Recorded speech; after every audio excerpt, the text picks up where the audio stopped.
Penghuni kelas malam. Gue yakin di setiap sekolah itu pasti ada aja cerita menyeramkan di sekolahnya. Kayak di kamar mandi sekolah gue kan itu bekas kamar mayat.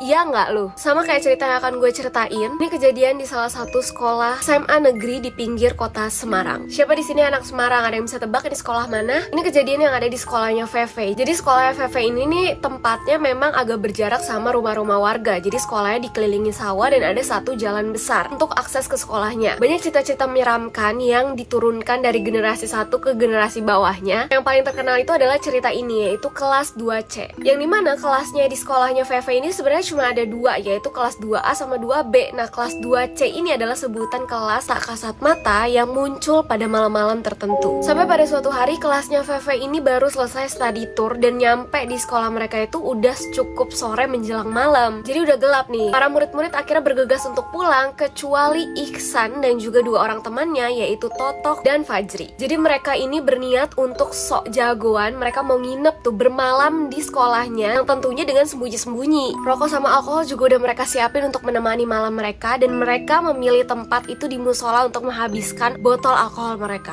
Sampai pada melewati tengah malam, tiba-tiba listriknya itu mati. Mereka pada kebingungan tuh nyari saklar listrik bermodalkan korek api doang. Pada saat itulah mereka sadar bahwa ada satu kelas yang lampunya itu nyala. Akhirnya mereka memutuskan untuk pergi ke kelas itu. Pas mereka menuju ke kelas yang menyala tersebut, itu tuh ada yang aneh karena mereka samar-samar ngelihat bayangan-bayangan yang ada di balkon kelas tersebut. Padahal kan harusnya nggak ada orang kan, mereka doang di situ. Belum nyampe ke kelas itu, si Fajri ini udah ngerasa gak enak banget dan udah nyuruh si Iksan sama Totok untuk ayolah kita cabut aja pulang. Iksan sama Totok ini juga ngerasa perasaan yang aneh pada saat menuju kelas, cuma mereka tuh lebih memilih untuk ke kelas itu karena di situ kan terang ya, jadi mereka pengen cepet-cepet ke tempat yang terang. Sampainya mereka di dalam kelas, mereka melihat ada satu orang yang duduk di dalam kelas, Pak Sunar, petugas penjaga sekolah mereka. Iksan yang ngelihat itu tuh langsung pengen buru-buru masuk buat nyamperin Pak Sunar, tapi Totok sama Fajri langsung ngelarang dan bilang pulang, pokoknya kita pulang sekarang juga. Melihat kedua temannya yang sepakat untuk pulang, akhirnya mau nggak mau Iksan juga kayak ya udahlah ya pulang. Sampailah mereka di luar sekolah, barulah Totok menceritakan apa yang dia lihat di kelas itu. Kalau itu Pak Sunar, kenapa dia nggak punya kaki? Fajri juga ngomong, terus anak-anak yang ngerayap di langit-langit kelas itu siapa? Nah, cerita ini tuh baru mereka ceritakan kepada teman-teman di kelas mereka ini 1 minggu setelah kejadian tersebut. Karena selama 1 minggu setelah malam itu, mereka bertiga ini sakit demam tinggi. Fajri juga bercerita bahwa selama dia sakit, dia pernah didatangi oleh sosok murid berwajah pucat dengan mata satu, berambut panjang yang ada di langit-langit kamarnya. Persis dengan apa yang dia lihat di kelas malam itu.